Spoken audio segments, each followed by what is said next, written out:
There's a fight that every couple has in the first year of having a baby. You might have it once, you might have it 50 times, but you'll have it. And the reason that you'll have it is that it's not really a fight.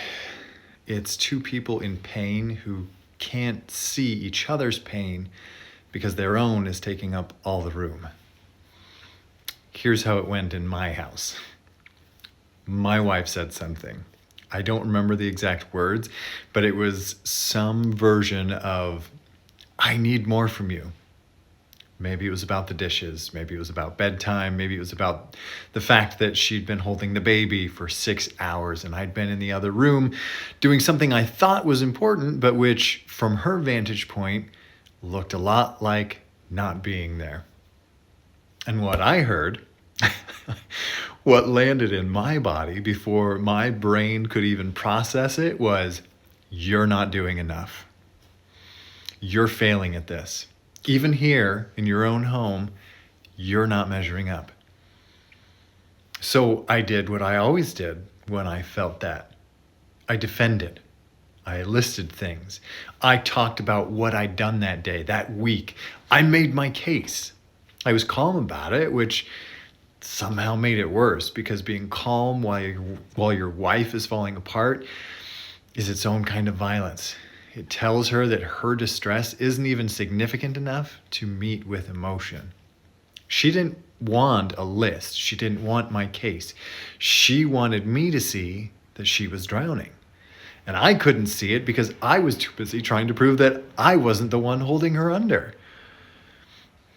We both went to bed that night feeling completely alone. In the same bed, in the same house, with the same baby we both loved more than anything. Two people who had chosen each other, lying inches apart, both convinced that the other did not understand. That fight, that exact fight, is so predictable that researchers can practically set their watch by it. John Gottman, who has spent decades studying what happens to couples during major transitions, found that 67% of couples experience a significant drop in relationship satisfaction after their first baby is born. Not a rough patch, not a minor dip, a meaningful decline in how connected, supported, and satisfied they feel with each other. And it doesn't bounce back quickly. For many couples, it doesn't fully bounce back at all. 2 out of 3. I want you to sit with that number because it means this isn't about you being bad at marriage. It isn't about having picked the wrong person. It isn't about some flaw in your relationship that the baby exposed. This is what the transition to parenthood does to the overwhelming majority of couples who go through it. And yet almost nobody talks about it ahead of time, right? You get birthing classes, you get feeding guidance, you get a pediatrician and a car seat and a stack of books about sleep training, but nobody sits you down and says, the person you love most in the world is about to become the person you fight with most in the world, and here's why, and here's what to do about it. As a developmentalist, this drives me slightly insane because we know this happens.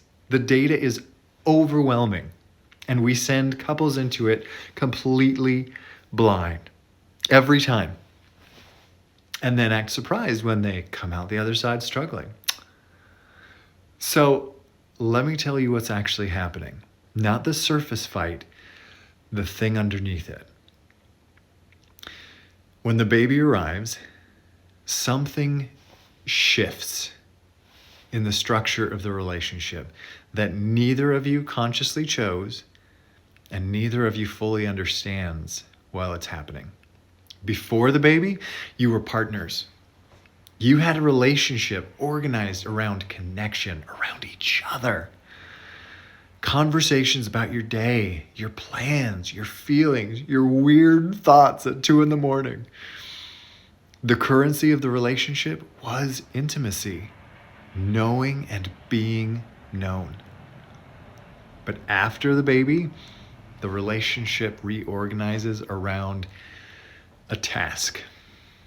The task is keeping a small, helpless human alive. That's it. And suddenly the currency shifts from intimacy to logistics. Who's feeding? Who's changing? Who slept less? Who has more right to be tired? Who took the last shift? Who forgot to buy diapers? You go from being lovers to being coworkers running a severely understaffed operation. And coworkers who are sleep deprived and emotionally overwhelmed and processing enormous identity shifts don't tend to treat each other with a lot of tenderness. Okay, here's what it looked like from my side. And I want to be honest about this because I think a lot of dads will recognize it. And I think that most of them have never said it out loud.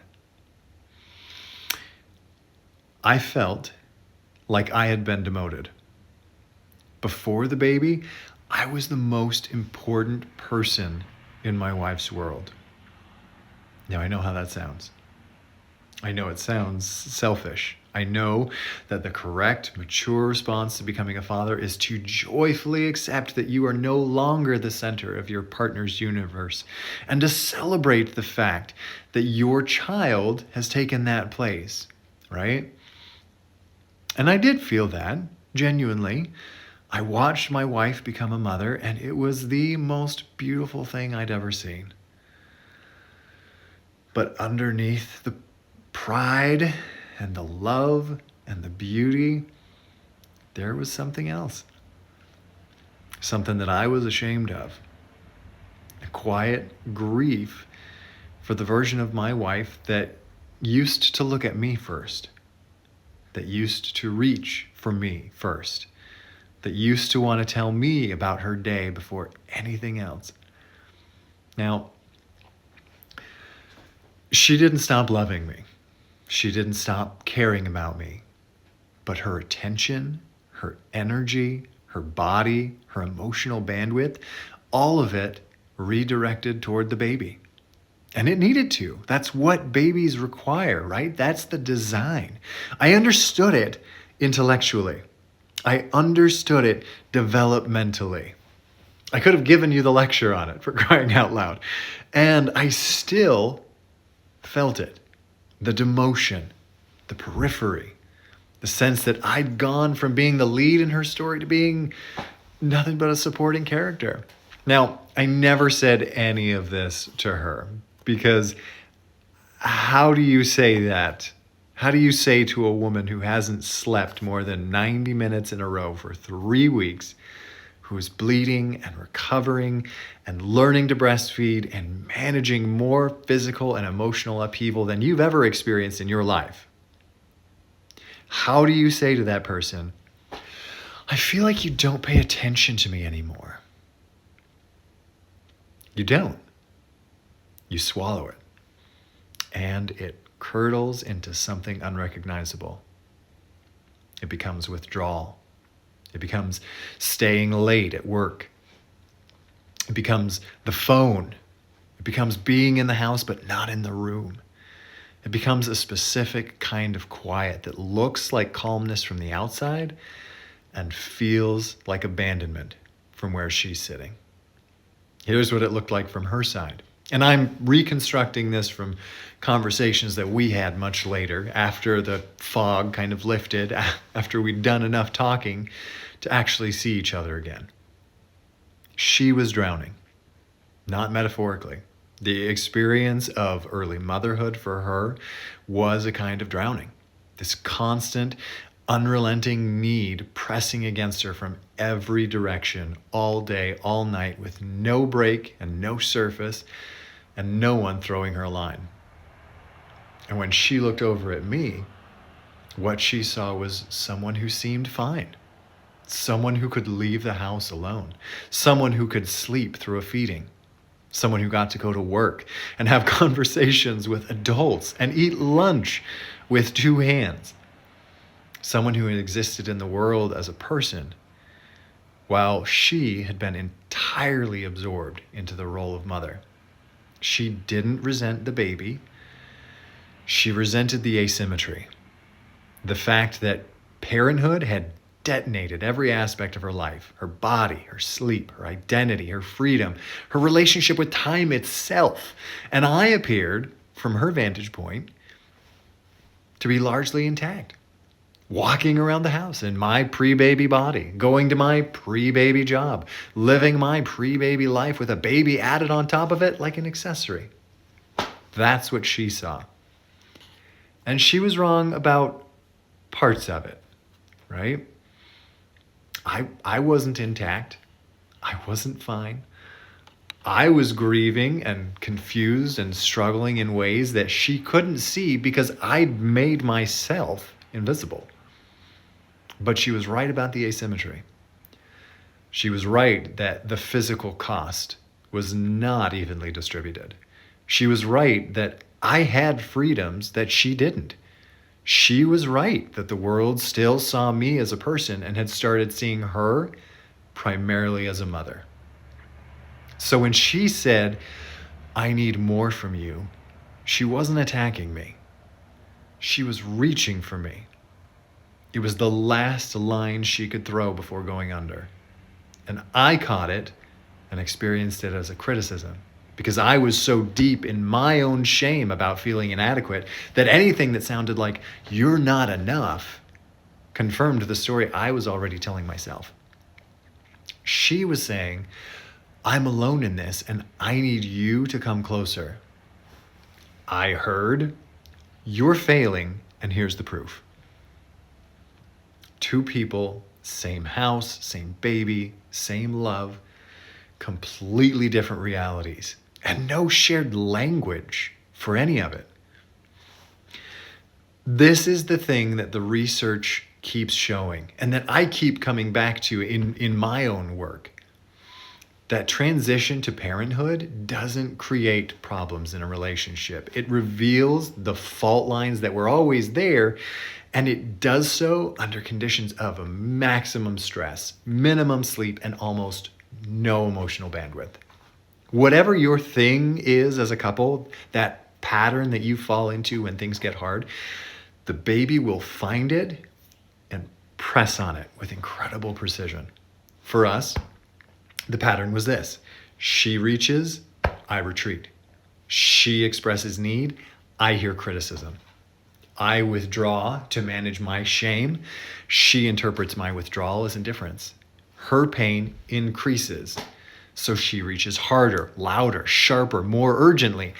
I experience the increased urgency as increased attack, so I retreat further. She's alone, I'm alone, and we're doing it to each other while both desperately wanting the opposite of what's happening.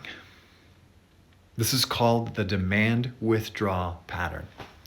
And it is one of the most reliable predictors of relationship deterioration across the research literature. It's not gendered in the way that people assume. It's not that women always demand and men always withdraw. But in the specific context of new parenthood, this configuration is extremely common. And the reason that it's so common has to do with the asymmetry that I described. She's overwhelmed and needs help, so she asks for it. He's ashamed and feeling incompetent, so he pulls back. The asking and the pulling feed each other in a loop that accelerates until someone breaks. And here's the part that, as a developmentalist, I find both important and painful to say. This doesn't just affect the two of you. It's no longer just the two of you. It also affects the baby. Your baby's nervous system is being built right now in the emotional climate of your home. Not just in the direct interactions, right? The holding and the feeding and the play with them, but in the ambient environment. The temperature of the room, emotionally speaking. The way that mom and dad's voices sound when they talk to each other. The tension that hangs in the air after a fight. The warmth that fills the house when things are good. Babies can't understand words, but they are extraordinarily sensitive to emotional tone. They read the music, not the lyrics. And the music of a household where two parents are locked in this demand-withdraw cycle, where there's tension and silence and loneliness masquerading as peace, that music gets into the baby's body. It becomes part of the baseline, part of what normal feels like. Now, I'm not saying this to scare you or to add guilt on top of everything else you're carrying. I'm saying it because it changes the math. Taking care of your relationship is not separate from taking care of your baby. It isn't a luxury that you'll get to later when things calm down. It is part of the developmental environment your child is growing inside of right now, today. The quality of your partnership is the soil that your baby's roots are growing in. So what do? I'm going to tell you what worked for us, and I'm going to tell you why it works. And I'm going to warn you up front that it will feel almost insultingly simple. You're going to hear it and you're going to think, that cannot be enough. But the research says that it is. And my experience says the research is right. You turn toward her. That's the term that Gottman uses, and it describes something very specific. Throughout the day, your partner makes what Gottman calls bids for connection. Okay? They're small. Most of them are almost invisible. She sighs. She says, the baby was so fussy today. She shows you something on her phone. She asked if you noticed the new thing that the baby did. She stands near you in the kitchen a little longer than the task requires, right? Those aren't interruptions. Those aren't demands. Those are bids. She's reaching across the distance between you and checking. Are you still there? Are we still us? And you have 3 options at this point, right? You can turn toward, acknowledge, respond, engage. You can turn away, ignore, not notice, stay focused on whatever you're doing. Or you can turn against, respond with irritation, dismiss, snap. Most of the time in the chaos of new parenthood, we turn away. Not maliciously, not even consciously. You're exhausted and overwhelmed, and your attention is fragmented, and you simply don't register the bid. She sighs, and you don't look up. She says the baby was fussy, and you say, from behind your phone.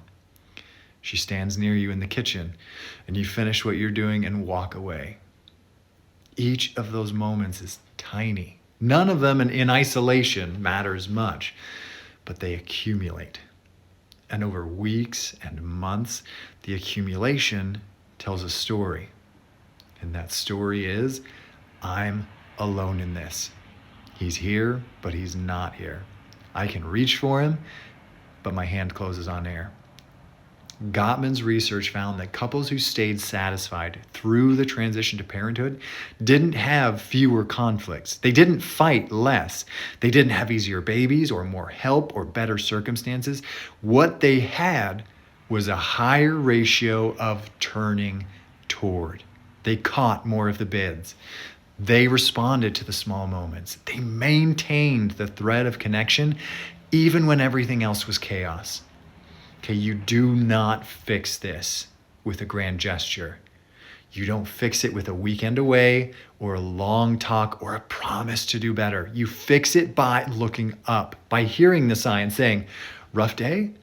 By putting the phone down when she walks into the room, by being the person who notices she's struggling before she has to announce it. And this part is important, by letting her see that you're struggling too. Okay, this was perhaps the hardest part for me. Not the turning toward, the letting myself be seen. Because I'd built this entire architecture of withdrawal and competence and quiet coping, and the idea of saying to my wife, I feel like I've been demoted and I'm ashamed of feeling that way, was terrifying. It felt weak. It felt selfish. It felt like it would add to her burden instead of lightening it. It did the opposite. When I finally told her, really told her, not the edited version, but the real thing, what I saw on her face wasn't frustration or contempt. It was relief. Because she had known that something was wrong. She had felt me pulling away, and she'd been telling herself a story about why. And every story she'd come up with was worse than the truth. He doesn't care. He's not interested. He regrets this. He wishes things were the way they were before. The truth, which is, right, I'm scared and I feel like I'm failing and I miss you and I don't know where I fit, was so much smaller and so much more manageable than the stories that she'd been constructing in my silence. Your silence is not protecting her. I know it feels like it is. I know you think you're being strong by keeping it in, by not adding your needs to the pile. But what you're actually doing is handing her a void and letting her fill it with her worst fears.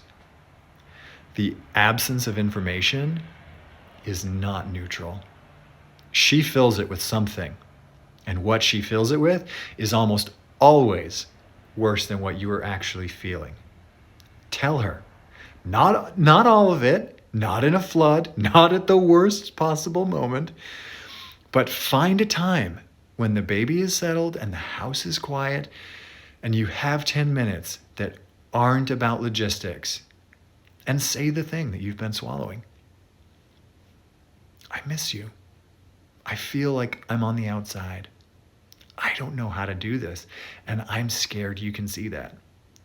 I want to help more, and I don't know how.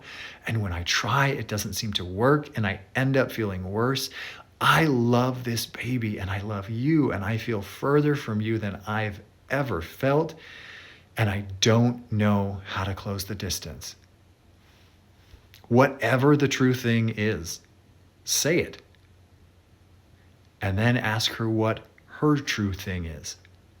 Not, what do you need me to do? That's logistics.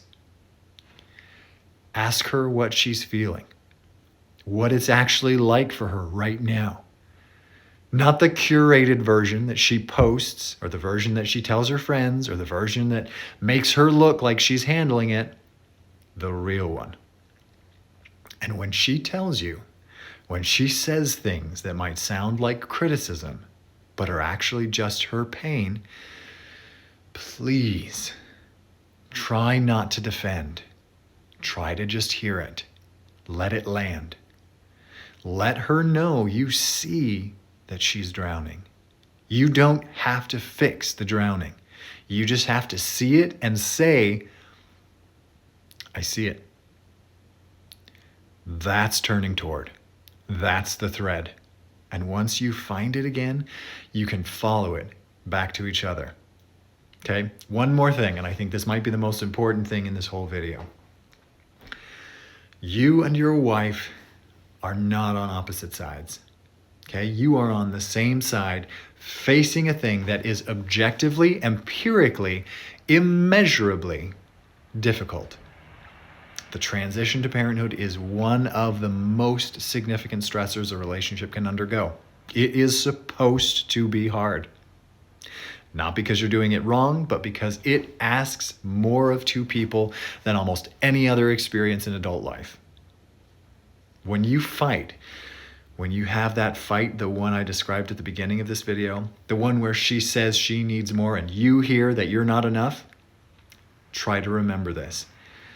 The enemy is not her. The enemy is not you. The enemy is the exhaustion and the overwhelm and the loss of self and the sleep deprivation and the relentless, beautiful, crushing demand of keeping a new human alive. You are both under attack by the same thing. And you can either let it turn you against each other, or you can turn toward each other and face it together. She is not the opposition. She is the only other person on earth who knows exactly what your house sounds like at 3 in the morning. The only person who has seen you at your absolute worst and is still here. The only person who loves your baby the way that you love your baby. She is your teammate, and she's drowning. And you might be drowning too. Reach for her anyway. Let her reach for you. Don't let the water take you to separate corners. 5 minutes. After the baby is down, phones away, not logistics, not who's taking the morning shift, just how are you? No, really, how are you? That's the whole thing. That's where it starts. I'll see you in the next one.